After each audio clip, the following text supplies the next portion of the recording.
Hey guys, today I'm going to make a video on the Android unit that I have installed in my car for those of you who are considering a upgrade or an update to your stock radio systems. This particular unit is the 7-inch quad-core Android 6.0 that I bought on eBay for a total of $125 shipped.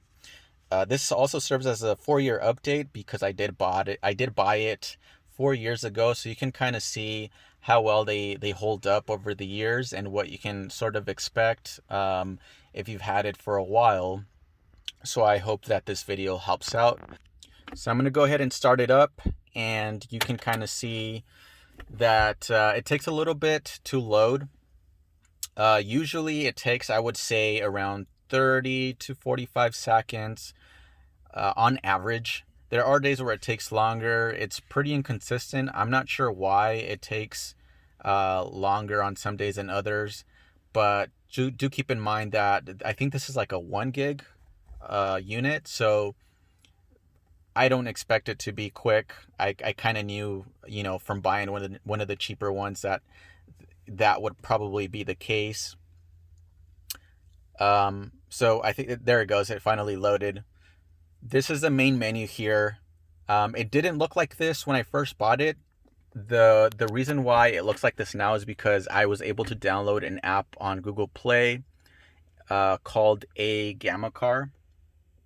You can see right there. And basically what that lets you do is you can configure the screen with like different colors, different backgrounds, different apps that you want to have on your screen that you maybe use more. So that's what I have there. I have Spotify, Pandora, the radio, and other stuff. In the middle, you can also change it from like being your logo to like the music that you're listening to, the clock, navigation. So it does give you the choice to set it up in to your personal preference, which is pretty cool. The other cool thing is that you can use Wi-Fi directly from your phone.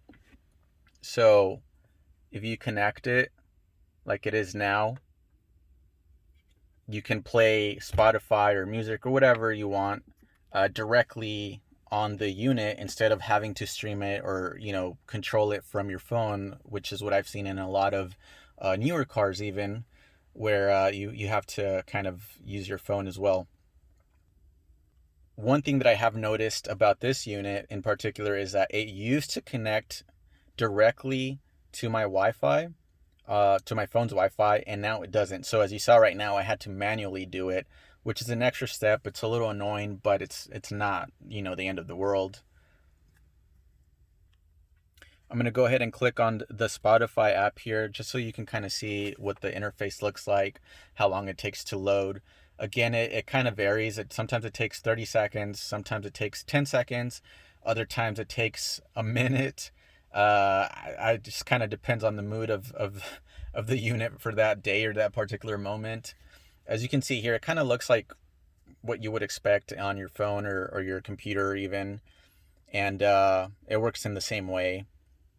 Sometimes as well, when you're kind of scrolling and using your finger to go through different functions, it does take a while to recognize or to load those commands. Right now it looks like it's feeling okay and it's recognizing everything that I want to do, but just keep that in mind that sometimes it is slow.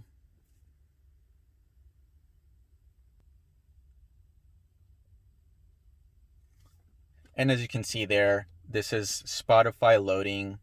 It is taking a while, but it works once it's loaded. Music does start playing and it works. So that is that. I also have Google Maps on here, which I immediately downloaded when I first got this radio unit because it does come with like a stock navigation system. I didn't particularly care for it because it seemed like it was kind of outdated and it didn't have all of the addresses that I needed. So I downloaded Google Maps and, I found that to be a lot better. One thing that I have noticed though is that when you use Google Map with this particular unit, sometimes it crashes if I have something like Spotify playing at the same time. I'm assuming that it's just too much to handle for, the system or the processes or whatever. And so sometimes I'll just have the radio playing instead of like Spotify, because this will be super, super slow to load. In terms of sound, it does have an EQ setting where you can kind of mess around with it. There's like your bass. You can kind of see there. Sometimes it takes a while to recognize your finger, but yeah, treble, middle. You can go by zone. So that works, and I would say that overall the sound quality wasn't really a huge downgrade from the stock radio. This car came with the stock Pioneer system, Cobalt SS. And one note that I do want to put out there is, for those of you who have this system, it's kind of tricky to apparently to install a stereo with.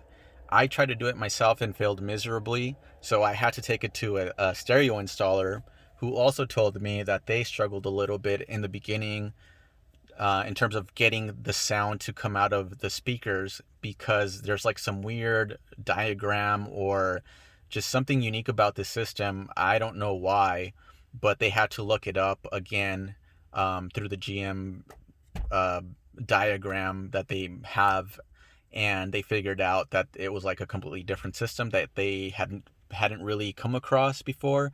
So if you do have this system, just be aware of that. There might be some issues, and you might need to let your installer know. Another downside, and I think probably the biggest downside of all, when you are getting one of these units, is the fact that you might not be able to use all of the functions later on in its lifetime. So for example, here there's YouTube. I'm clicking on YouTube, and I used to use a lot of like Google Music, YouTube Music. I used to use Google Play to download things. Now that's not possible. As you can see here, it says YouTube won't run without Google Play services, which are not supported by your device. So in 2019, in September of 2019, Google stopped supporting Android 6.0, which is what this unit runs on. And so I'm not able to use any of those functions anymore. Luckily, I did have Google Maps already downloaded, and I had Spotify and Pandora and a couple of other apps. So I'm still able to use those because they were already in the system. But in terms of like Google Play and stuff like that, I'm not able to download it. I'm not able to use it. I'm not able to do anything at all with that.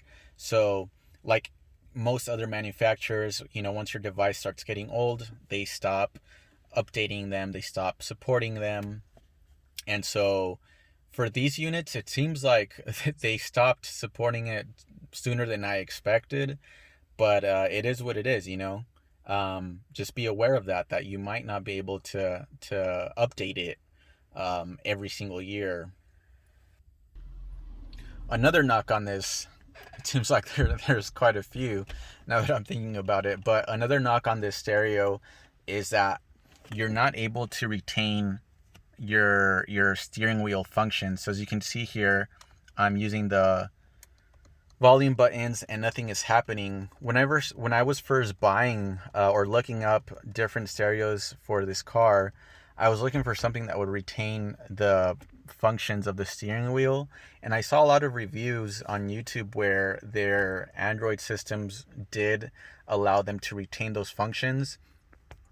This particular unit does have a section or a setting where you can supposedly program the controls to the stereo, and I've done it a million times and nothing. Like it just doesn't work. So I don't know if it's just this unit in particular, or if it's just a matter of the type of car that you have, or vice, or maybe both. I don't know, but just know that you might not get everything that you are expecting or that you've seen in other YouTube reviews.